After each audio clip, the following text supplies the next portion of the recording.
Well, let me bring through Dr. Michael Adongo, who's an economist, joining us via Zoom. Thank you, sir, for your time. I want to pick up, first of all, on the latest announcement we're getting through from Parliament, the fact that the budget presentation may be deferred.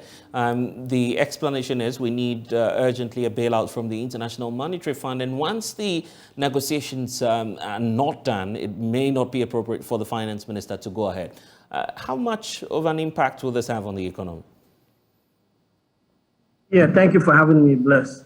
It is going to cause some massive discomfort in the economy. It is going to make the markets and all watchers more jittery, especially coming on the back of the president's announcement that we're close to an IMF deal. The postponement of the reading of a budget on the back of lack of clarity and lack of a clear timetable in terms of when we are reaching that IMF deal is going to make a lot of people and a lot of sectors in the economy uncomfortable. And I think that it is only going to make our situation worse. There are questions as to what the standard is. Government, and by extension the president, indicated a couple of days ago that we were working towards the end of this year, December. That's the timeline of the president. But how, I mean, and judging from what happens around the world, how soon or how close are we to getting this IMF deal? You see, these negotiations are quite tricky. They are not straightforward. You can be very close to the deal, and the next day you are several steps far away from it. By simply telling us that come back and demonstrate to us that you can achieve some form of debt sustainability, it's the same as telling us to go and start all over again. It could also just take one step. So when you say we are close to the deal, and that has been my problem with the announcement coming out of the Minister of Finance and the announcement by the President, when you say we are close to an IMF deal, what do you exactly mean? Is it that you have agreed on a deal in principle and it's left with you to provide them with some data or some information? Or is just that you haven't reached there? So the lack of clarity and transparency coming out of the Ministry of Finance and the presidency is only serving to make people more jittery and to get people to want to be more precautionary, demand more dollars, keep cities at home. And if you are following the news, you realize that some of our securities are being undersubscribed because of the fear of what will happen in the IMF deal.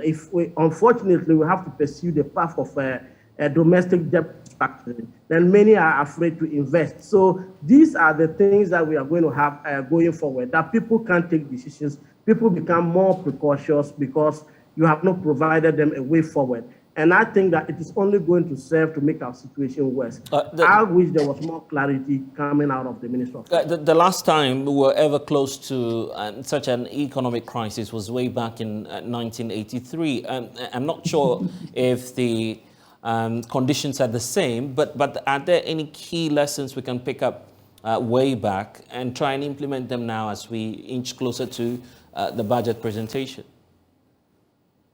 Yes, I think way back, I think in 1983, I was still a toddler. So at least I kind of get information from my dad and co. They used to tell us things are tough. But one of the things I quite recollect is the fact that there was severe shortage of ordinary supplies and also something close to some severe food insecurity, especially in households. So one of the things I would wish to see the government doing is declaring an agricultural emergency so that we divert most of our budget expenses towards short-term food production to be able to push in households. Because one key problem we are going to face is food. Our dependence on imported rice and other oils and the rest makes us very vulnerable to foreign exchange short supplies. So if our government, I'll be thinking of declaring a food emergency and then pushing most of the resources we have to producing food just to make sure that we are able to feed in case of serious distress. That we are not seeing. I'm also following the news, and I'm quite surprised as to why we are still making certain payments. I read in the news MPs receiving almost third quarter, fourth quarter, all those things. And I'm asking myself, if you want to defer payments on some things and you want to do domestic debt factory, those are some of the things you have to hold back. I am particularly, of course, disappointed but not surprised, given that the heat the finance minister has come under. That is one way to make things easy for him. But if you are looking at where we are headed, I'll be the last person as finance minister to make certain payments when we are not sure where we are going. And the bigger question is about the IMF and what difference it will make to our budget.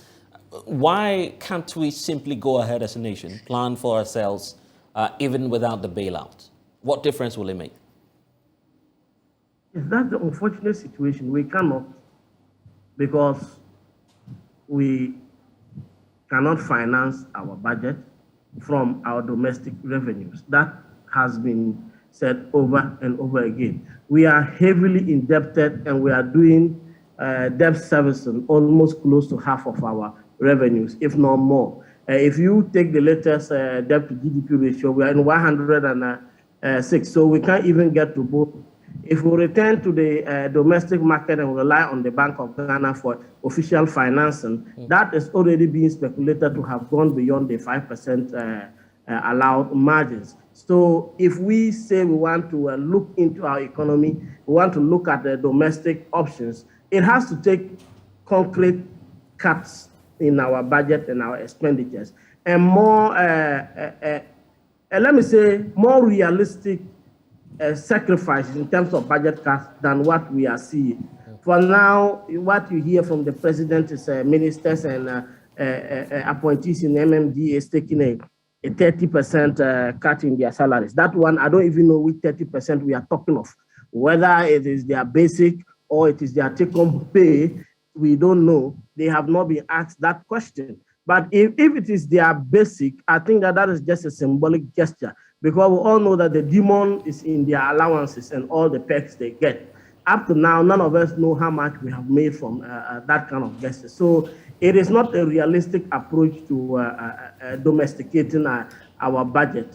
What we need to do is to take concrete steps. And as I said last week, one of the ways to do that was to desecuritize some of the collateralizations we have undertaken with various statutory funds, and then allow us to be able to use them to cushion ourselves.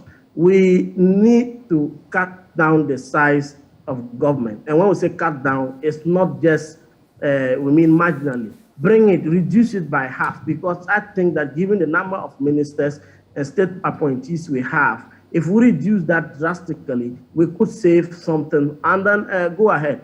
I have said that how much you pay a minister is not important as to the millions you get and he has to appropriate. And in the process, there's a lot of waste and a lot of backdoor channels that will revenue from. So when you have many people in power engaging in corruption and malfeasance, it stretches state institutions' ability to monitor those things. So the more people you have destroying, the more difficult it is to repair. We are not just saying that don't have ministers and don't pay them. Their pay is nothing compared to how to finance the very huge programs they all have. We want to see these concrete steps, and then the rest of the country can follow. Dr. Adongo, yes, okay, yeah, just, Doc, you can just land on that point there.